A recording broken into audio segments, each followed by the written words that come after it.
Hospital Porters, Pride and Dignity. Stop the New World Order. Welcome to Panmo TV and welcome to this, the second in this trilogy of the watch party for Wag the Dog. It's a 1997 film starring Robert De Niro and Dustin Hoffman, written and directed by Barry Levinson. And I'll tell you what, I felt the urge to watch this again, as I explained in the intro, as soon as the news started breaking about the war in Ukraine. I'm not suggesting that the war in Ukraine is fake, however, it involves deception, as I explained in my video I just did with Nick Colostrom. I think we have this kind of vision, or most people have this kind of idea about the media, how there's this bifurcation between fact and fiction, between documentary, news, current affairs on one side, and movies, soap operas, drama, thrillers, other things on the other side. So you have something on one side that's real, and something on the other side which is not real. It's made up, it's fiction, it's imaginary. And that these two can never mix. Everything in fiction is just meaningless entertainment that has no bearing at all on real life. And everything on the other side is about real life, and there's nothing concocted or nothing fake about it. And that is completely false. It's false on both counts. And this film, Wag the Dog, it just illustrates it more than ever, anything else. Now, I did tell you, it's worth getting the DVD so you can get the commentary, the audio. There's like a mode you can put on it. Not many people use it actually, but you can get the audio commentary from the director, Barry Levinson. And in the very first line of commentary, he mentions how he got the idea basically from David Icke. He mentions that he says David Icke was doing this tour, and I went along and saw it, and that's what inspired me. That was the answer to the little quiz I set you in the intro. I'm going to assume you people you've watched Wag the Dog, because this is a watch party. So I'm not going to sort of worry about spoilers. I assume you'll have watched it. Now, the mainstream media, as you know, I've said before, controlled by the Illuminati mind controllers, and everything in it is totally utterly exactly what is the message the bad guys want to put into our heads. That cannot possibly be true. It cannot be true. Films like this could not be made in that kind of scenario. There must be some people within the mainstream media who are fighting back and have the ability to have their ideas put forward. In a completely controlled media, you'd never get films like this. Everything would be exactly what the bad guys want you to see. It would all be propaganda, everything. And there would be a counter-propositional perspective as well, but it would be very attenuated. It would be very transparent. We'd be able to see through it. We'd be able to read it like a book if you're used to that sort of thing. But there would be like a very, very insipid and obviously concocted and plastic counter-propositional productions as well, just so it's not too obvious. Yeah, this is a film set in the United States of America. It's about a president, where the President of the United States is facing his re-election, like Trump was last year, or 2020. And he's got this campaign commercial that's on TV and everything, all this promotional campaign.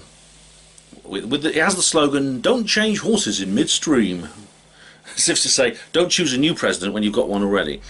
I don't know if that would have worked for Trump, but there you go. And but then at the same time, his challenger, his rival running for president as well, the Joe Biden equivalent, has accused the president of sexual misconduct, a very, very serious allegation with a young girl. He molested a young Girl Scout. And there's actually a photo. He's got a photo of himself. You only see the president from behind. He's got a photo of himself with the Girl Scout in the White House. This young girl, whose age probably about 13 or 14. Now, as a result, there's the White House staff, led by Anne Heche's character, someone called Winifred Ames. She calls in this man called Conrad Breen. Now, he's played by Robert De Niro. His actual role is never really. It's never really revealed what his job is, what his position is. He's certainly a contractor to the government rather than a member of staff. He's a private citizen. He's a rather scruffy character, actually. He wears like a shabby jacket with a shirt and tie that doesn't match and trousers that don't match. He has this little fisherman's hat on wherever he goes. He's got a rather scruffy beard and hairstyle. But he's as wily as a fox. Very intelligent, as someone said. One of the characters says, "Hey Connie, I bet you'd be good at playing chess. I bet you're good at playing chess." And he says, "I would be if I could remember which way the pieces moved." Oh, he's always making wise cracks like that. And I must say the script is excellent on this. It's a superb piece of script writing on this. They have a secret meeting in the White House basement. They make all the servants leave so they're not disturbed. And they talk about how the hell we're going to get out of this. How this is going to destroy the president's reputation on the eve of the election. Just 11 days to go. Well, how are we going to get out of this? And so Breen starts giving them all instructions, saying that we're going to. Firstly, we're just going to say the president's ill. He's in China dealing with the B-3 bomber. There's always a bit of a joke about whether the B-3 bomber is real or not. And we're going to say nothing for now. And he says, and and then they say, well, what are we going to do after that? How are we going to defuse all this? And he says, I'm working on it. And that's kind of his catchphrase. I'm working on it. And he is. You get the feeling this guy is really. You wouldn't want to play poker with this guy. He's always got some scheme up his sleeve. What's good about this film is you always you hear them planning things in the when they have these planning sessions, and later on these things appear in the film, and you remember them. Sometimes you've got to watch the film a couple of times to get them all, but then you remember, I remember that bit was in that part of the film when they were planning everything. And someone at one point says it would need a war to save the president. Now we'd have to go to war, and Breen goes, But of course they can't just make a war, so they invent one, and they go to Hollywood and they find this producer, Stanley Motz, he's this rather sleazy character played by Dustin Hoffman, and he's a very egotistical, loudmouthed individual, completely utterly self-obsessed, no self-doubt at all, absolute conviction of his own abilities. His catchphrase is, this is nothing, whenever something goes wrong. Every single time he goes, this is nothing, I dealt with harder things than this. And they invent a war. He immediately gets on the phone and he gets his personal assistant, his secretary, to do it. Oddly enough, he's this short guy, she's like this really tall woman, about a foot taller than him. And he calls his team in, and there's these two art directors, this hipster bloke, he's called Fad Dave or something, and then there's this woman who looks like Bette Midler, and to compose the score he brings in a character played by Willie Nelson, the country and western singer. And they immediately start working on it as essentially a movie which is going to be presented to the public as the real thing. It's going to be the real thing. It's going to be a fake war, and it's going to be in Albania. Now, why Albania? Because, well, Americans, and Breen says, well, why not? Americans are notoriously bad at geography. I mean, they have trouble pointing to almost anything on a map. And Albania is a rather obscure Eastern European, so it's a state in the Balkans, a rather obscure state in the Balkans. It was very much a closed society until recently. Sends a lot of immigrants to Britain, of course, but they keep coming up with little gimmicks to make the president look good, because the president goes to war. They're the big bad Albanians, and they're going to insert a suitcase nuke through the Canadian border and things like this. And they stage things that look kind of spontaneous, but they're not really.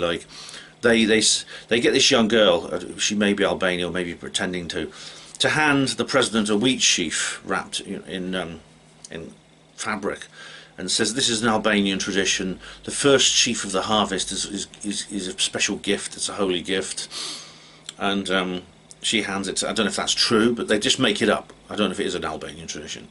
They just make it up. And it has to be raining, so they actually divert the president's flight when he comes home to somewhere where it's raining. And Stanley says, oh man, I can make rain. I got machines that can make rain. Why do you need real rain?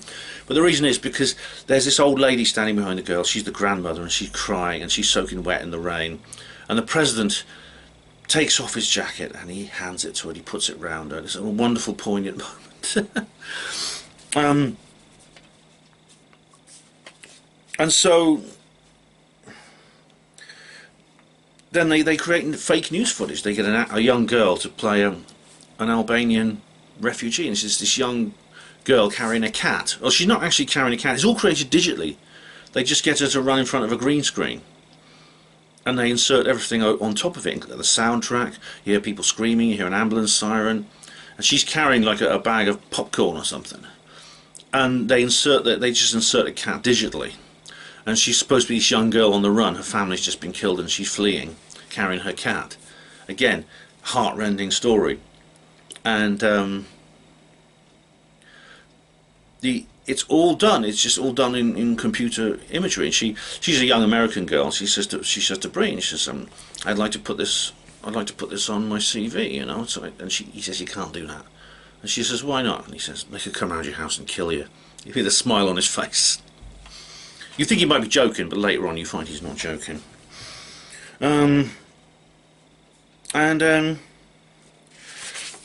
Just made some notes here. So I've seen this film loads of times, but I still made notes, you know.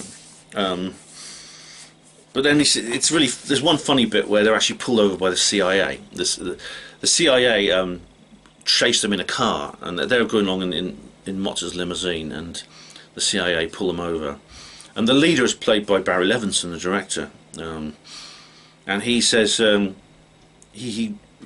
have a secret meeting somewhere, and he says to them, look, there's no war, is there? This is all a big lie. And he says, you know that, don't you?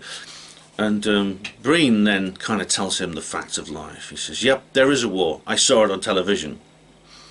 And he then goes on to explain to the CIA guy, look, you basically saying, you know, your position, your agency, everything you do is dependent on there being a foreign threat.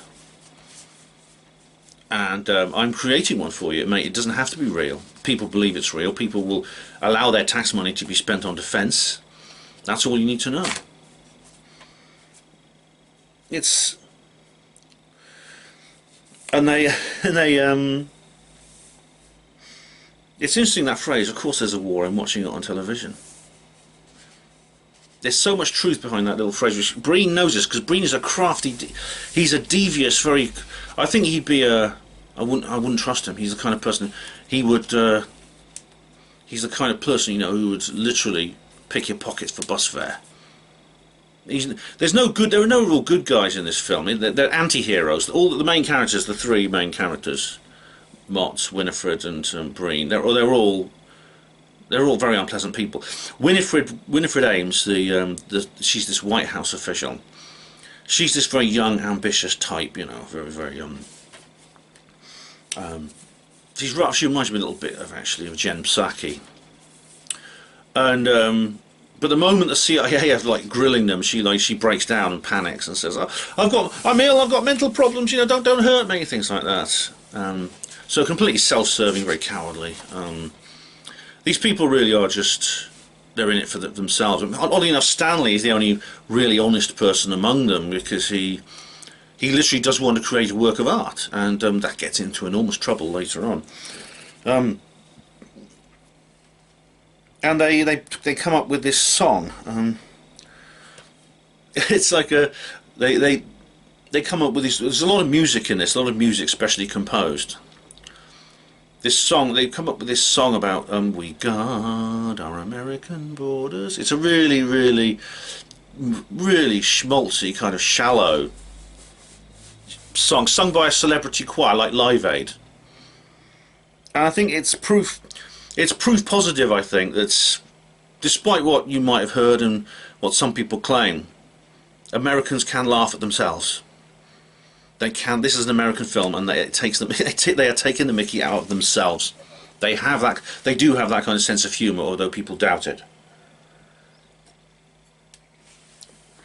But then the CIA ruin everything. They stop the war. They basically do a deal with the president, and they stop the war. This fake war, the president announces the war's over, but then Stanley says, this war's not over until I say it is. This is my picture, not his. And you see that Stanley Mott is getting a bit carried away, and you can sense there's trouble. Several times Breen has to remind him, you have to be discreet about this. You can never tell anyone. And Mott goes, yeah, he sort of he only half registers with him.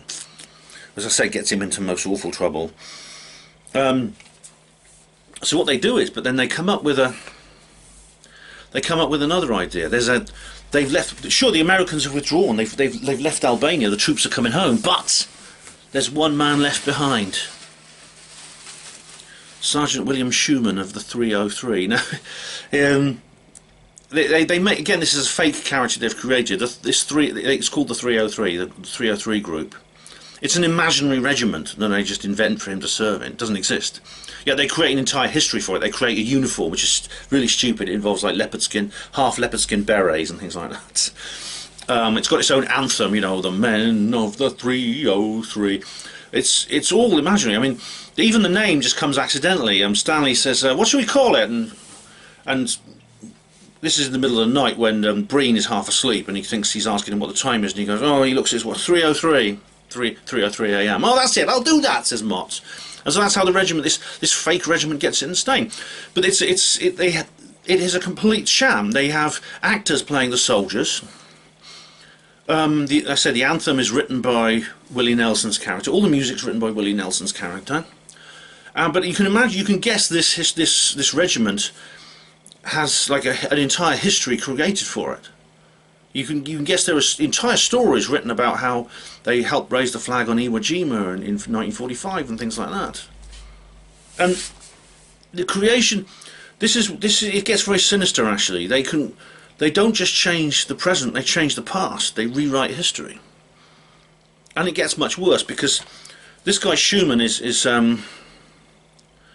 his nickname apparently is, as I said, he exists as a person, but they get photographs of him, but he doesn't. You'll find out later who he really is. But all the stories about him, you know, that serving with the 303 in Albania, being captured and held as a prisoner of war. It's all lies. It's all made up. And they create a mythology for this person. He's the hero. And Mott says, "How could I have ever had a war without the hero? I never thought of that." And so they create this kind of a war hero. He's like the Ogilvy in 1984. As Winston Smith says, you know, once this guy's been created by the Ministry of Truth, you know, he's as real as Charlemagne in terms of history. You know, no one would ever know that Winston Smith had concocted Ogilvy completely. It's very Orwellian, Wag the Dog.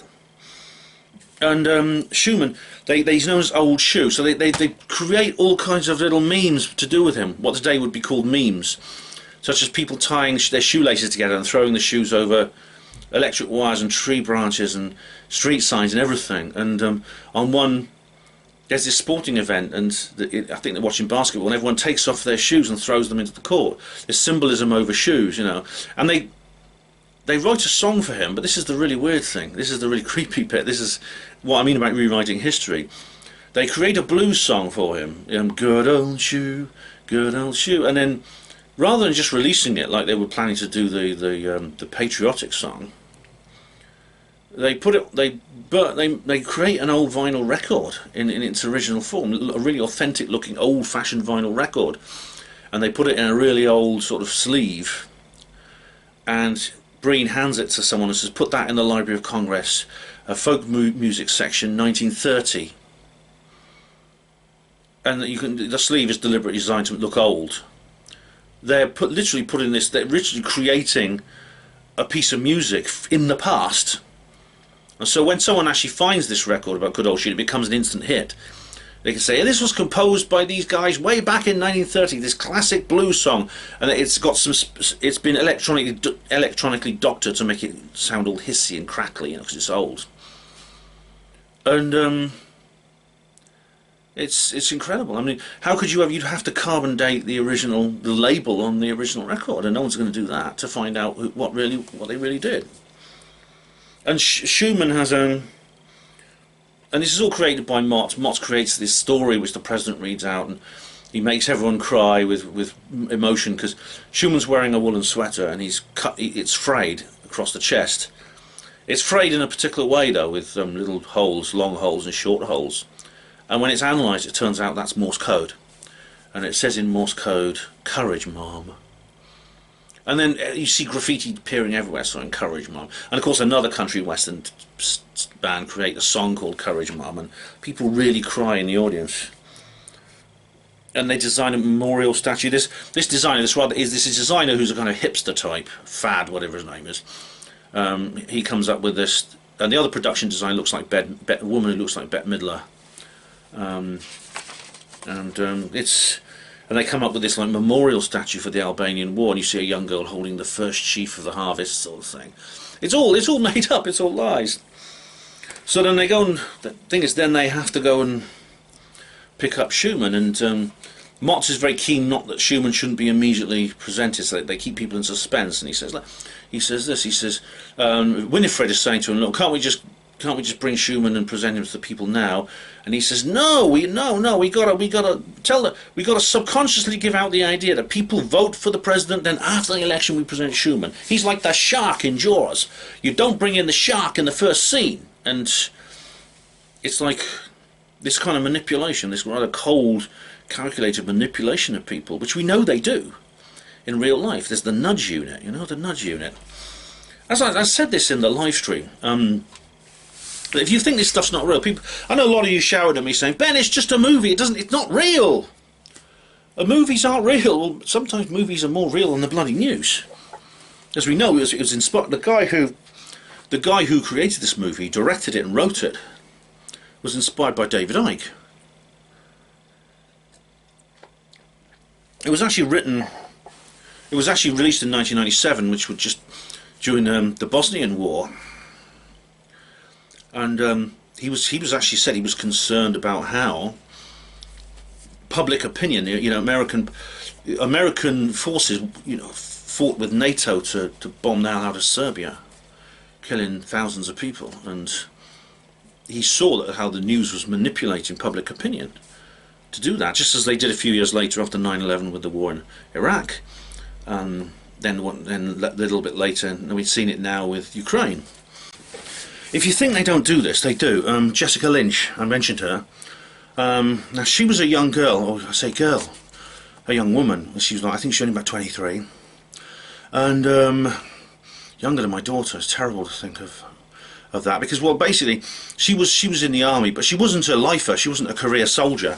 She actually wanted to be a nursery nurse, but she needed to get a qualification for that, and so she basically, the reason she was in the army was because she thought, well, I can either take out a big loan and bankrupt myself to do this course and have to pay it back for the next 10 years, or I can go in the army for 2 years and then get my do my education, leave the army and get my education on the GI Bill. That's the free education for ex-servicemen. So she chose that. What the hell, it's just a couple of years walking up and down a parade ground, no problem. Then I leave the army and do what I really want to do. Problem was, it wasn't just walking up and down a parade ground. They sent her off to bloody Iraq. Next thing you know, she's driving a lorry on a logistics convoy, gets ambushed, she breaks her leg, ends up in hospital. She's an American prisoner of war, so she wants to be. So they want to. Obviously, the government will want to interrogate her, the Iraqi government, and we know how brutal they are. If you remember the 2 airmen that were captured in the 1991 war, you saw the confessions they made off with with black eyes and bleeding noses and things. You know how brutal they are. And so the doctors and nurses in the hospital took pity on her, and they decided to give her back to the Americans. It was a very brave thing to do, because no doubt they were risking their own safety doing that in the Saddam regime. But they contacted the Americans, and they said, look, we got one of your injured soldiers here. We're supposed to hand her over for interrogation, but when she's better. But we'd rather just return her to you. And the Americans said, thank you very much. Could you bring her to this particular point this evening at this particular time in an ambulance, and we'll have another ambulance waiting, an American one, to take her, to pick her up. And he said fine. So they made the arrangements. But then sometime between that phone call and the meet and the rendezvous, the American strategist had an idea, because the next thing you know, the doctors and nurses, there's a noise of helicopters, and helicopters are landing on the roof of the hospital. Special forces guys are running down the stairwells, bursting into the wards, waving their guns around. They're handcuffing people, like handcuffing doctors and nurses, even like handcuffing patients to their beds. And they grab Jessica herself and they onto a stretcher and they carry her up to the helicopter and fly her away. And this, of course, is then presented as an amazing rescue. She was rescued from the jaws of the horrible Iraqis by these brave Special Forces soldiers. Someone probably had the idea to do that when they realised, you know, we've got this young woman soldier there, and we can get her out ourselves and make it look good rather than just accept the Iraqi doctor's kind offer, and that doesn't look as good. This was covered in a documentary long after the war, of course, and the doctors and nurses were interviewed. Jessica herself has never said a word. She's probably had to sign documents, so she can't. But Jessica Lynch kind of is the Schumann. She is the old shoe. It didn't quite work. It didn't quite have the effect they wanted. Because, not least because some investigative journalists, they found out, like I said, they interviewed the doctors and nurses for this programme. I remember it. But she might have been like this Schumann. But anyway, in the back of the film, when Schumann turns up, he's this guy like he's under a blanket, like he's a prisoner going to court. And when they find out who he is, he's wearing prison overalls and he's in manacles. He's actually in a facility for the criminally insane. He raped a nun and he spent 12 years in jail, and he has to take regular medication or he becomes violent again. And but Motz is going, oh no, this is great, this is nothing, we can still make him our war hero, we'll just dose him up to the gills with medication and put him in a uniform and he'll be fine. All he has to do is stand in front of a camera for a short while, you know. But it's funny because the plane crashes. The plane crashes. And it's supposed to read, they're standing around in this burning wreckage, and still Motz is going, oh, this is nothing, this is nothing. And the other two going, are you crazy? Anyway, and you think, well, that Motz is, even the plane crashing, so, you know, is not going to stop him. And they come up with some cock and bull story about how Albanian terrorists shot the plane down, and but Schumann's all right. He's got minor injuries, and they're going to get him to Washington to meet the president. Unfortunately, they stop off at like a little village, and there's a village shop, and Schumann, who's released from his manacles for some reason, they take the handcuffs off him. He tries to rape this young woman, and the woman's father, the shopkeeper, kills him. It's funny actually because he bursts in with a shotgun. You hear a shotgun go bang, and Motz is going, "Oh my God, he's dead! He's dead! He's dead!" He looks around the door and he says, "It's okay, he's not dead." And then you hear another gunshot, and he goes, "Oh, strike that! He is dead." And I thought, "Oh my God, how are they gonna get out of this one?" But then of course Motz goes, "Oh, this is nothing. This is nothing." And they then just change the plot. They change the story that he was killed, and so they have a big funeral, and this brave, good old Shu is now a dead war hero. And as far as they're concerned, you know, a dead war hero and a live war hero are just as good as each other. They can make a story out of either of them. The moral of this story the moral of the story of Wag the Dog is very obvious. It's a very obvious moral. Oh, where's the DVD case again? Here we go. So you can pause and read that if you like. You can get this elsewhere. You don't have to get the DVD. It's on Amazon. Probably you'll find it elsewhere as well. The moral of the story is of course that when it comes to the mainstream media, what we call the real side of things is very often fiction. Maybe this is a slight exaggeration, but not entirely. Only slightly. The Ukraine situation, the news stories that have come out about it. I'm not saying it's a fake war. I don't believe it's a fake war yet. They're the lies that have been told. I mean, I know that the way the war is being portrayed between, for example, the official Western media and the Russian media, and of course they've banned RT. You have to watch it through a VPN if you want to watch RT now online. You can't get it on TV networks at all. And